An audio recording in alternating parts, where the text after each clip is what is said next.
वरदे वरदे वीणा वादिनी वरदे, प्रिय स्वतंत्र रव, अमीय मंत्र नव, भारत में भर दे। वरदे वरदे वीणा वादिनी वरदे। आप सभी को बसंत पंचमी की बहुत बहुत शुभकामनाएं। बसंत, जब बात बसंत की आती है तो मन प्रफुल्लित हो जाता है। आनंद में, सौंदर्य की, श्रृंगार की, जीवन से भरपूर ओतप्रोत जब हम बात करते हैं तो बसंत की बात आती है। ऋतुओं का राजा ऐसा बसंत। बसंत की बात आती है तो कामदेव की बात आती है, रति की बात आती है, ऐसी चीजों की बात आती है जिनसे फूलों का श्रृंगार होता है। माँ सरस्वती के प्राकट्य की बात आती है, भारत के शास्त्रों की बात आती है, भारत की शास्त्रीय परंपरा की बात आती है। आज अपने जीवन में हम बसंत से क्या कुछ सीख सकते हैं उसकी भी बात आती है, और इन सब को आज हम अपने कार्यक्रम में समेटने का एक छोटा सा प्रयास अवश्य करेंगे। बीच बहस कार्यक्रम में आप सभी का बहुत स्वागत। मैं आपके साथ निधीश गोयल, और आज हमारे साथ इस विषय पर चर्चा के लिए उपस्थित है कुलपति जगत गुरु रामानंदाचार्य, राजस्थान संस्कृत विश्वविद्यालय, श्रीमान राम सेवक दुबे जी। सर नमस्ते, प्रणाम। नमस्कार गोयल जी, नमस्कार। सर, हम लोग बसंत पंचमी की बात कर रहे हैं, बहुत स्वागत है आपका। तो बसंत पंचमी, ये शब्द, ये उत्सव हम लोग बहुत पहले से, बचपन से सुनते आ रहे हैं कि घर में पीले चावल बनते हैं, लोग पीले कपड़े पहनते हैं, और ऋतुओं का राजा है। लेकिन बसंत पंचमी का नहीं, बल्कि मैं बात कहूं बसंत की, तो बसंत का अपना क्या महत्व है, भारत की शास्त्रीय परंपरा क्या कहती है, आप क्या कहते हैं? बड़ा ही उत्तम विषय आज आपने चर्चा के लिए चुना। भगवान श्री कृष्ण ने भगवत गीता में जब अपनी विभूतियों के विषय में अर्जुन को परिचय कराना आरंभ किया, तो वहाँ उन्होंने कहा कि मासानाम मार्गशीर्षोहम ऋतूनाम कुसुमाकरः, महीनों में मैं मार्गशीर्ष हूँ। अर्थात जो भी 12 महीने हमारे हैं जी, उसमें सर्वश्रेष्ठ महीना मार्गशीर्ष को माना जाता है। और ऋतु नाम कुसुमाकर है, ऋतुओं में मैं कुसुमाकर हूँ, बसंत ऋतु हूँ। तो भगवान श्री कृष्ण ने ही अपने श्रीमुख से इस ऋतु की महत्ता का जो उल्लेख कर दिया, तो अब इसमें किसी अन्य प्रमाण की आवश्यकता नहीं रह जाती कि आखिर इस ऋतु का क्या महात्म्य है। जी, आपको मैं इसके शास्त्रीय पक्ष को अगर थोड़ा सा उल्लेख करूं, तो हमारे पुराणों के अनुसार यही वह शुभ दिन है बसंत पंचमी का, जो कि आज वस्तुतः बसंत पंचमी भी है। जी बिल्कुल। बड़े ही बसंत ऋतु और बसंत पंचमी, बसंत पंचमी को ही हम लोग बसंत के विषय में चर्चा करने के लिए एकत्र हुए, ये बड़ा सुखद और सुभद संयोग है। तो यह सृष्टि ही बसंत पंचमी की हुई पुराणों के अनुसार। हम पुराणों में इसका उल्लेख जब देखते हैं जी, तो भगवान ब्रह्मा ने जब इस जगत की रचना करने के लिए अपने मन में संकल्प लिया, तो उन्होंने इस जगत की रचना कर डाली और सबसे पहले मनुष्य की रचना की। लेकिन कोई भी मनुष्य बोल नहीं पा रहा था, मौन था। उस मौन के बाद भगवान ब्रह्मा ने सोचा कि आखिर इन मनुष्यों को वाणी कहाँ से मिलेगी। फिर उन्होंने अपने कमंडल के जल से हाथ में जल लिया और भगवान विष्णु की स्तुति प्रारंभ की।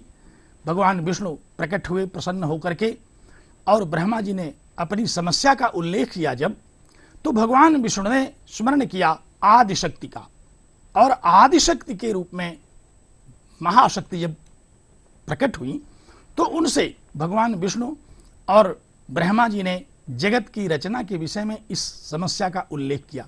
जी, और उस आदिशक्ति ने अपने शरीर से एक ऐसा तेजोमय स्वरूप पैदा किया, श्वेत रूप का, जो कि देवी सरस्वती का स्वरूप हुआ, जो चतुर्भुजी रूप है जिनका।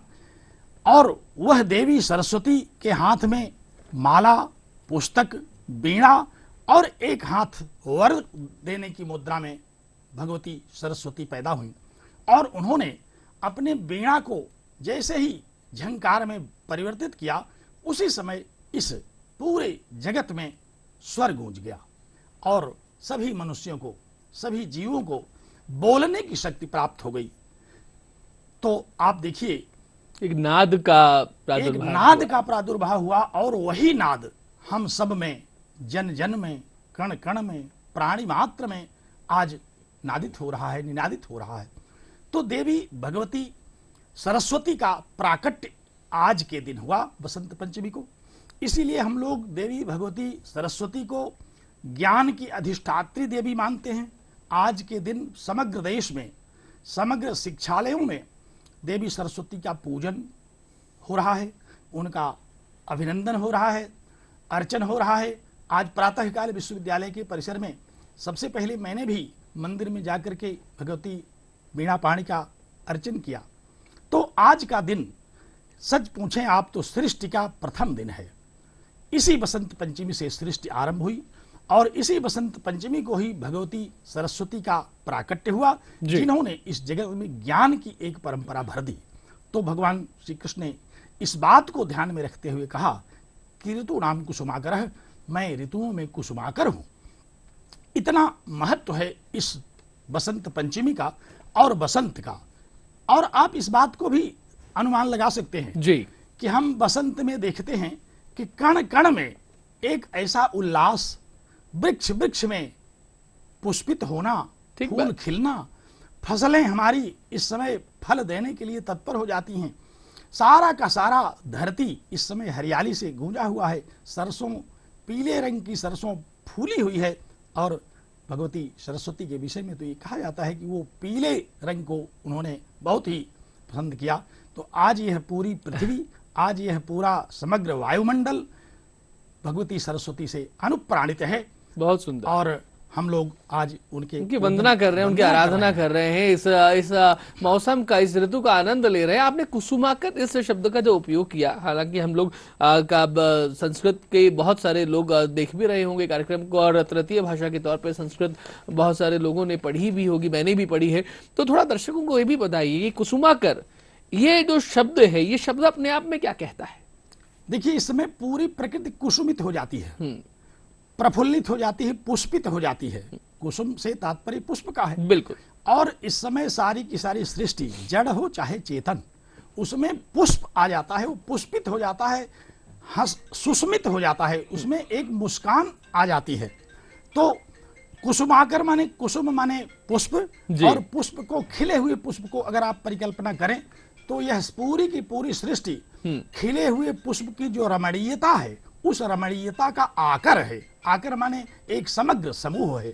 तो पुष्प की तरह सुंदरता, जो खिले हुए पुष्प की सुंदरता है, उस तरह का यह प्रकृति जब सुस्मित हो जाती है, कुसुमित हो जाती है, इसीलिए उसको कुसुमाकर कहते हैं। दुबे साहब, आपने जो भी कहा कि सृष्टि की ब्रह्मा जी ने संकल्प लिया, हम लोग 2 दिवसों में थोड़ा सा और इसको हमें स्पष्ट करना होगा, क्योंकि चैत्र शुक्ल प्रतिपदा की बात आती है तब भी हम लोग ये बात सुनते हैं कि भाई यहाँ से सृष्टि का प्रादुर्भाव हुआ, और आपने आज बसंत पंचमी की, तो संकल्प लेकर के हुआ या फिर किस तरीके से? देखिए, दोनों में थोड़ा सा अंतर है जी। चैत्र को हम लोग नव वर्ष मानते हैं जी, क्योंकि ये जो बसंत ऋतु है, आज बसंत ऋतु में, बसंत पंचमी में जो भी प्रकृति का आप स्वरूप देख रहे हैं जी, ये फलित हो जाता है। जैसे हमारी सारी फसलें इस समय लहलहा रही हैं, लेकिन चैत्र आते आते उनके फल प्रौढ़ हो जाते हैं। सारे प्राणियों को भोजन की व्यवस्था हो जाती है। जितने भी प्राणी हैं उनको खाने के लिए, उनको पालन पोषण के लिए, उनके संवर्धन के लिए एक उल्लासमय वातावरण होता है।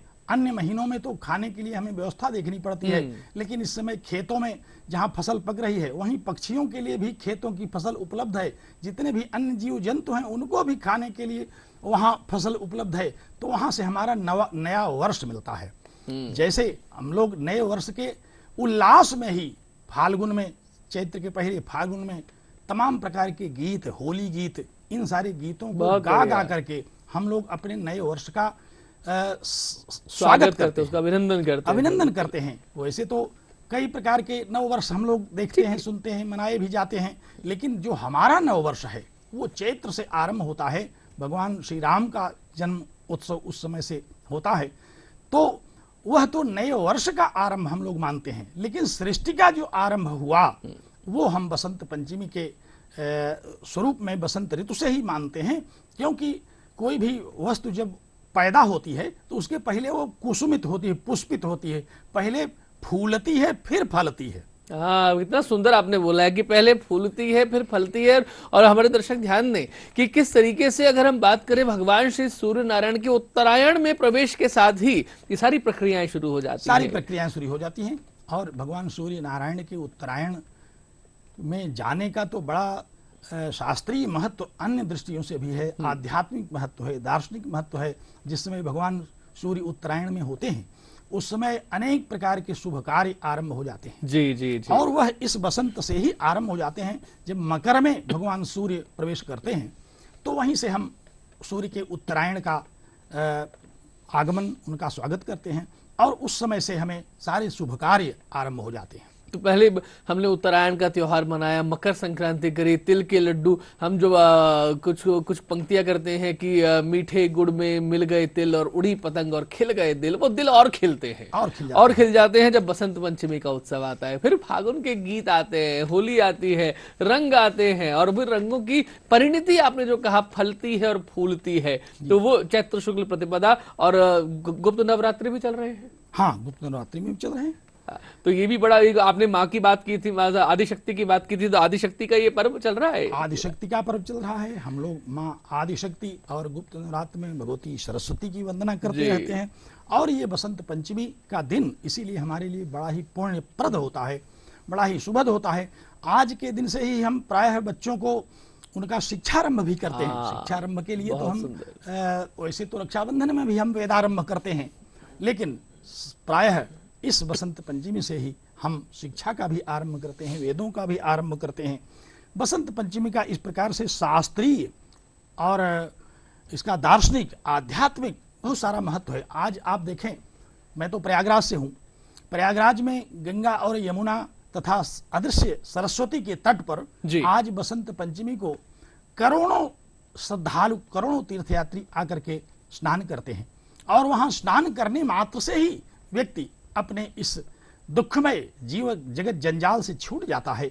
महाकवि कालिदास ने वहां कहा कि तत्वावबोधेन बिना भूयः, बिना तत्व ज्ञान के भी समुद्र पत्नियों और जल सन्निपाते, उस समुद्र पत्नियों के जल सन्निपात में, अर्थात गंगा और यमुना को समुद्र की पत्नी कहा जाता है। जी जी जी। तो जहां उनका सन्निपात अर्थात संगम होता है, वहां स्नान कर लेने मात्र से बिना किसी अन्य जोग जप तप के ही व्यक्ति अपने दुखमय शरीर से छूट जाता है।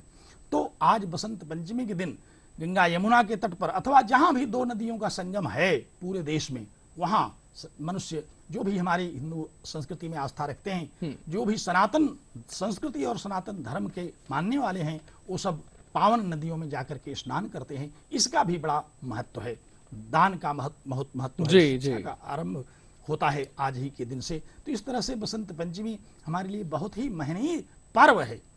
कुलपति जी, आपने जो शास्त्रीय महत्व की बात की, आपने पुराणों की बात की, हमने गुप्त नवरात्रि की बात की, अब थोड़ी सी बात यहाँ से करते हैं, क्योंकि ये केवल भारत की बात नहीं है। हालांकि हम लोग बचपन से सुनते आते हैं फिल्मी गीतों में भी कि पतझड़ सावन बसंत बहार एक बरस के मौसम चार, लेकिन हमारे यहाँ षड ऋतुओं की बात है। हम बसंत की बात करते हैं, फिर ग्रीष्म की बात करते हैं, फिर श्रावण की बात करते हैं, हम शरद की बात करते हैं, हम हेमंत की बात करते हैं, हम शिशिर की बात करते हैं। तो हम 6 ऋतुओं की बात पूरी होती है। और कालिदास जी ने तो ऋतु संहार, संहार में तो क्या कहना है, कालिदास ने तो संहार में सभी ऋतुओं का ही वर्णन कर दिया। लेकिन जो पढ़ना चाहिए सभी दर्शकों को, जो वर्णन उन्होंने बसंत का किया कि सारे जो वृक्ष हैं वो सब पुष्पित हो जाते हैं।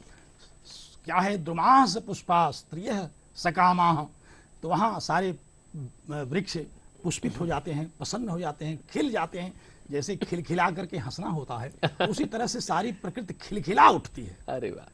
तो प्रकृति खिलखिला उठती है। अच्छा, और शास्त्र में हम जब जाएं, काव्यों में, तो आप देखें कि जितने भी महाकवि हुए, चाहे वो हिंदी के महाकवि, चाहे संस्कृत के महाकवि कालिदास हों, माघ हों, भारवी हों, इन सब महाकवियों ने बसंत ऋतु का वर्णन जरूर किया। 6 ऋतुओं का तो हम लोग उल्लेख करते ही हैं, लेकिन सभी ऋतुओं में जितना आनंद शारीरिक रूप से, मानसिक रूप से, वैचारिक रूप से इस बसंत ऋतु का है, उतना अन्य ऋतुओं में उनके वैशिष्ट्य अन्य तो हैं, लेकिन समग्र रूप से व्यक्ति इसमें प्रसन्न प्रफुल्लित दिखाई पड़ता है। काव्यों में भी यह बसंत ऋतु एक ऐसा ऋतु है जिसमें श्रृंगार भी होता है और वियोग भी होता है। वियोग में भी लोग बसंत ऋतु में चिंतन मग्न हो जाते हैं और संयोग के लिए भी चिंतन मग्न हो जाते हैं। ठीक है। अन्य ऋतुओं में तो हम लोग जैसे जैसे सावन का समय होता है वहाँ कामिनियां जो हैं वो अपने प्रियतम से विरह में गीत गाती हैं, लेकिन यहाँ दोनों प्रकार के संयोग और वियोग से संबद्ध हमारे शास्त्रों में, हमारे काव्यों में इन जी। पर बहुत सारे पूरा वर्णन इसके पूरा बारे में वर्णन है। मिलता आप है। हिंदी में मलिक मोहम्मद जायसी को लें हाँ जी, तो हाँ जी, उन्होंने हाँ जी। नागमती विरह वर्णन वहां जब किया तो देखने लायक है। तुलसीदास जी ने भी जब तो वसंत का वर्णन किया, और संस्कृत के कवियों ने तो कोई भी ऐसा महाकाव्य नहीं छोड़ा। आप रामायण में जाएं तो रामायण में महर्षि वाल्मीकि ने भी वसंत का और इन ऋतुओं का बहुत ही भव्य वर्णन किया। कामदेव और रति की बात भी थोड़ी सी करते चलते हैं, क्योंकि ये जब बसंत की बात आती है तो वो एक पुष्पहार जो है, वैजयंती माला है सफेद फूलों की। भगवान श्री कृष्ण भी जब युद्ध के मैदान में जाते हैं कुरुक्षेत्र में तो उनके गले में सफेद फूलों की वैजयंती माला हमेशा वो देखी जाती है। हाँ, देखिए कामदेव के लिए भी बसंत ऋतु का हम रति के लिए भी हम रति देवी के लिए भी बसंत का हम ग्रहण करते हैं, और यही पुष्प जो है यही तो कामदेव का बाण है जी। इसी पुष्प बाण से कामदेव अपना संधान करता है। आपको स्मरण होगा भगवान शिव जब तप में सन्नद्ध थे और उनके तप को भंग करने के लिए देवताओं ने कामदेव को भेजा तो कामदेव ने पुष्प बाण चलाए और अंततः भगवान शिव ने अपने त्रिनेत्र से कामदेव के उस प्रभाव को नष्ट कर दिया। तब से वह अमूर्त हो गया। अब वह प्रत्येक प्राणियों के मन में है, हम लोग देखते हैं। तब से वह, इसीलिए उसका एक नाम है मनोज। मन से जो उत्पन्न हो जाता है, मन को जो ओज देता है, मन को जो ओज देता है एक विशेष दृष्टि से, क्योंकि मन से जायते इति मनोज है, जो मन में पैदा होता है। काम तो मन का एक प्रभाव है। कोई भी व्यक्ति काम वासना इत्यादि से जब प्रभावित होता है तो उसमें मुख्य जो भूमिका है वो मन की है। हमारे अंतःकरण में मन, बुद्धि, चित्त और अहंकार, ये चार तत्व जो पाए जाते हैं, तो मन जो है वह पहले किसी वस्तु के विषय में विचार करता है और उससे उसमें कामोत्तेजकता बढ़ जाती है। तो मनोज और काम का मन से ही संबंध है। और इस बसंत में तो इस पर इतने वर्णन हुए कि यह मन को ही प्रभावित करता है। जब व्यक्ति प्रफुल्लित होगा तो कौन प्रफुल्लित होगा? मन ही तो प्रफुल्लित होगा। ठीक बात। जब उसमें किसी के प्रति अनुरक्ति होगी तो किसके माध्यम से होगी? मन ही तो अनुरक्त होगा। मन ही तो आकृष्ट होगा, मन ही खींचा चला जाता है। तो मन ही इसका एक तरह से आप कहें तो उद्गम स्थल है काम का। ठीक है। दुबे साहब, हम लोग इस यहाँ थोड़ा सा जीवन की बात भी करते चलते हैं, क्योंकि ये सब चीजें जो हैं, ये जो शास्त्रीय प्रमाण है, जो हमारी कथाओं में, हमारी कहानियों में, गाथाओं में आता है, ये सब अपनी जगह है। व्यक्ति को क्या करना चाहिए? अभी अगर हम ऋतु की बात करें, क्योंकि उससे परिवर्तन अगर प्रकृति में आ रहा है तो मनुष्य में भी परिवर्तन आना चाहिए। उसके विचारों में परिवर्तन नहीं आ रहा है तो उसे परिवर्तन लाना चाहिए।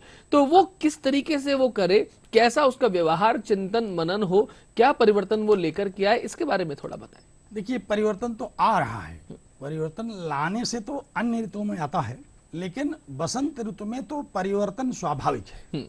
वो स्वभावजन्य है, क्योंकि यहीं से सृष्टि माने सर्जना ही शुरू हुई। और विशेष रूप से आप देखिए, मैं आपको इसकी महत्ता को बताऊं जी, तो कलाकारों के लिए विशेष महत्व है इस बसंत का।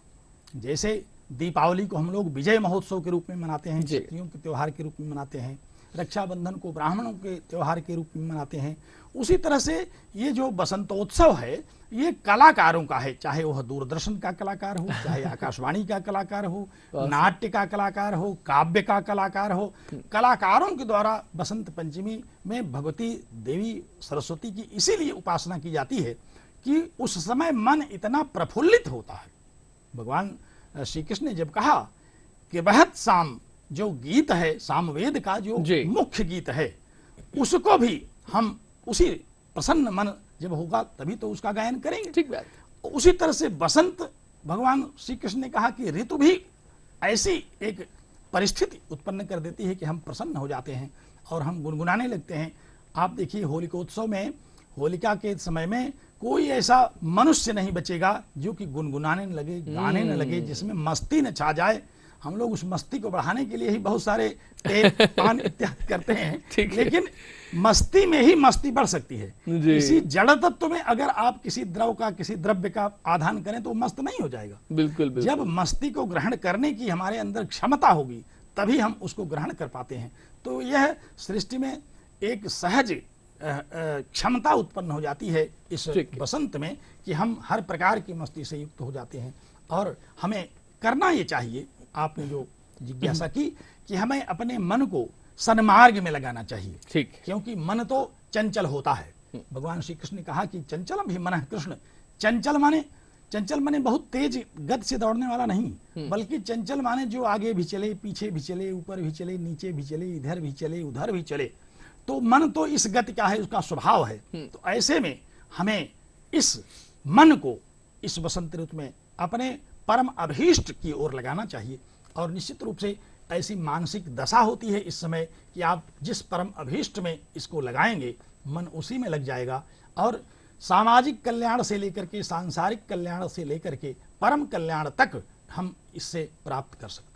हम आपने जब बात की थी कि मांगलिक कार्य जो हैं वो शुरू हो जाते हैं, और मांगलिक कार्यक्रमों की बात आती है तो जब हम जीवन के 16 संस्कार की बात आते हैं तो करते हैं, तो उसमें से 15वां संस्कार विवाह संस्कार हम लोग उसके बारे में सुनते हैं। हाँ, विवाह संस्कार के पहले भी एक यज्ञोपवीत संस्कार है जी। प्रायः बसंतोत्सव के समय में ही यज्ञोपवीत संस्कार किए जाते थे वैदिक विधि विधान से। जी। प्रायः बसंतोत्सव में ही यज्ञ इत्यादि का भी आधान किया जाता है वैदिक रूप से। हाँ जी, हाँ जी। और जो सामाजिक और सांसारिक रूप से जिसको हम शुभ महोत्सव मानते हैं, ये सब हमारे विवाह इत्यादि होते हैं जिनका हम इस समय अनुष्ठान करते हैं। विवाह संस्कार हमारा बड़ा पुनीत संस्कार माना जाता है। जो भारतीय संस्कारों में विवाह संस्कार गृहस्थ जीवन का मूल आधार है। और आप देखें, आश्रम हमारे जो 4 हैं, ब्रह्मचर्य, गृहस्थ, वानप्रस्थ और सन्यास। जी जी। इसमें गृहस्थ जीवन को सर्वोच्च आश्रम माना गया जी। क्योंकि अन्य सारे आश्रम इसी गृहस्थ आश्रम पर निर्भर करते हैं। आधार यही है। अगर गृहस्थ लोग ना हों तो ब्रह्मचर्य आश्रम में बच्चों की शिक्षा दीक्षा न संभव हो सके, वानप्रस्थ में लोगों को भिक्षा न प्राप्त हो सके, और सन्यास में सन्यासियों का भी जो शरीर सम्माहन है वो नहीं प्राप्त हो सकता।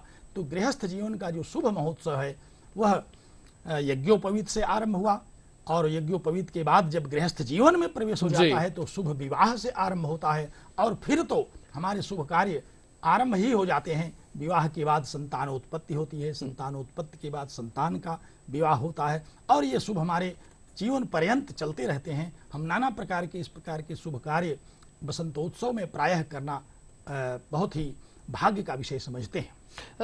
कुलपति जी, एक बड़ा महत्वपूर्ण प्रश्न हो जाता है, क्योंकि हम सूर्योदय का समय देखते हैं, चमकता हुआ सूर्य वो कभी दमकता हुआ लाल दिखाई देता है, कभी पीले रंग वर्ण का दिखाई देता है, कभी केसरी दिखाई देता है, फिर धीरे धीरे। लेकिन आजकल उठने की, जागने की, सोने की प्रवृत्ति ऐसी हो गई है कि हम जब तक उठते हैं तब तक वो आसमान में चढ़ चुका होता है, सफेद रंग दिखाई देता है, और फिर उसके बाद में काली रात होती है, न लोग चांद देख रहे हैं न तारे देख रहे हैं। ऐसे में ऋतुओं को कैसे समझेंगे हमारे छोटे नन्हे बच्चे, कैसे समझेंगे वो नव दंपति जिसके लिए मैंने कहा कि विवाह संस्कार, तो थोड़ा उनको आप जरूर मार्गदर्शन दें। ये तो तभी हो सकता है जब हमारे शास्त्रों में वर्णित और हमारी परंपराओं में जो सोने और जागने की, उठने की व्यवस्था दी गई है। जी। प्रायः हम लोग जब ब्राह्म मुहूर्त में उठ जाते हैं तो हमारी दृष्टि बिल्कुल स्वच्छ होती है, और हम सुबह का जो प्रातःकालीन सूर्य देखते हैं वो हमारी दृष्टि में मौलिकता से दिखता है। उसके बाद तो उसका जो तेज होता है वो बढ़ता ही जाता है, और फिर हमारी दृष्टि के कारण उसमें विविध रंग आ जाते हैं। बसंत ऋतु में तो सप्त रंग आ जाता है। आप देखिए, जिस समय अनेक रंगों के 7 रंग के फूल खिले होते हैं, तितलियां, जो 7 रंगों की तितलियां उसी समय पैदा हो जाती हैं। देखिए क्या प्राकृतिक व्यवस्था है। आखिर तितलियों के पंखों में कौन रंगों का आदान करता है? तो वह जो सूर्य का, महाकवि वाण ने कहा कि प्रतिदिवसोपजाय मानोदय, सूर्य की तरह जो प्रतिदिन उदित होता है, उस तरह से हमको प्रतिदिन उदित होना चाहिए, प्रतिदिन उठना चाहिए। तब हम अपने परम लक्ष्य की प्राप्ति कर सकते हैं, तब हम अपने उत्कर्ष को प्राप्त कर सकते हैं।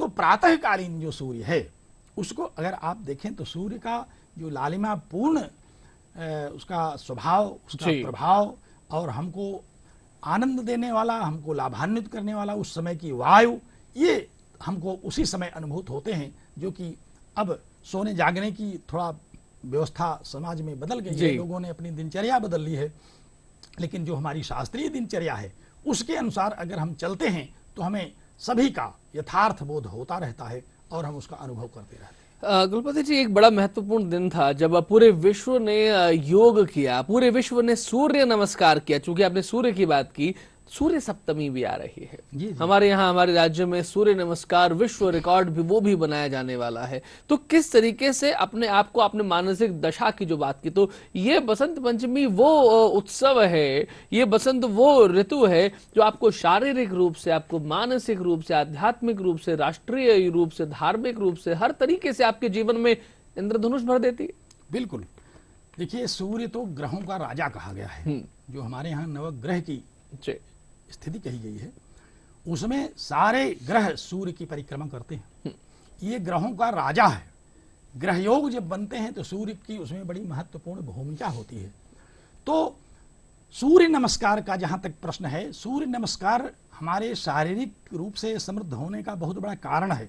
कई बार लोग इसको केवल धर्म से जोड़ लेते हैं। जी। आजकल हम लोग प्रायः देख रहे हैं कि कोई कहता है कि सूर्य नमस्कार मत करो, ये धर्म से जुड़ा हुआ है, जबकि ऐसा नहीं है। ये धर्म से जुड़ा नहीं है, ये हमारे स्वास्थ्य से, हमारे जन्म से जुड़ा हुआ है। सूर्य हर माने अस्तित्व अग्नि, से जुड़ा हुआ है। जो 5 महाभूत हैं, पृथ्वी, जल, तेज, वायु और आकाश, उसमें जो अग्नि का स्वरूप है वो हमें सारी की सारी ऊर्जा सूर्य से मिलती है। तो हम सूर्य नमस्कार करके अपने शरीर को ऊर्जावान करते हैं। इससे हम योग साधना करते हैं, अपने चित्त को एकाग्र करते हैं, हमें इससे तेज मिलता है। अभी मैंने भगवत गीता की चर्चा की थी। भगवान श्री कृष्ण ने जब कहा कि बृहत साम तथा सामनाम गायत्री छंद साम अहम, तो वहां उन्होंने कहा कि मैं छंदों में गायत्री छंद हूं। और वो जो गायत्री छंद है उससे सूर्य की उपासना की जाती है। सूर्य की उपासना का जो छंद वेदों में आया उसको हम गायत्री छंद कहते हैं। छंदों में मुख्य है गायत्री छंद। तो सूर्य की बड़ी महिमा हमारे शास्त्रों में कही गई, और सूर्य के बिना इस सृष्टि की परिकल्पना नहीं की जा सकती। सूर्य के बिना प्राणियों के अस्तित्व की परिकल्पना नहीं की जा सकती। बिल्कुल इससे सही। हमें प्राणियों में तेज मिलता है, प्राणियों में अपने अस्तित्व को धारण करने की सामर्थ्य मिलती है। आप वैज्ञानिक रूप से देखिए, बहुत सारे विटामिन डॉक्टर लोग बताते हैं कि थोड़ी देर सूर्य की रोशनी में बैठिए। तो सूर्य की रोशनी में बैठने से क्या मिलता है? जरूर इसका वैज्ञानिक स्वरूप है, इसका धार्मिक स्वरूप है, इसका आध्यात्मिक स्वरूप है। तो परंतु धार्मिक स्वरूप वो स्वरूप नहीं है जो किसी भी मनुष्य के लिए, जो किसी प्राणी के लिए प्रतिकूल प्रभाव डालता है। एग्जैक्टली। और धर्म के बारे में तो बहुत सारी चर्चाएं हम लोग पूरे कार्यक्रम कर सकते हैं कि हर एक प्रत्येक व्यक्ति का इस संसार के कल्याण के लिए अपना अपना जो दायित्व बोध है उसे भी धर्म कहा जा सकता है। बहुत सारे धर्म के स्वरूप हैं, लेकिन अभी की जो बात है कि आप अपने आप को किस तरीके से ऐसा दुरुस्त बनाते हैं जो समाज कल्याण के लिए, धर्म कल्याण के लिए, देश कल्याण के लिए, परिवार कल्याण के लिए, आत्म कल्याण के लिए आगे बढ़े। बसंत आपको वो अवसर देता है और बसंत पंचमी उसका शुभारंभ करता है। बहुत धन्यवाद गुलपति सर, आपका कार्यक्रम में पधारने के लिए, दूरदर्शन को समय देने के लिए। नमस्कार गोयल जी, बहुत अच्छा लगा, धन्यवाद, प्रणाम। प्रणाम।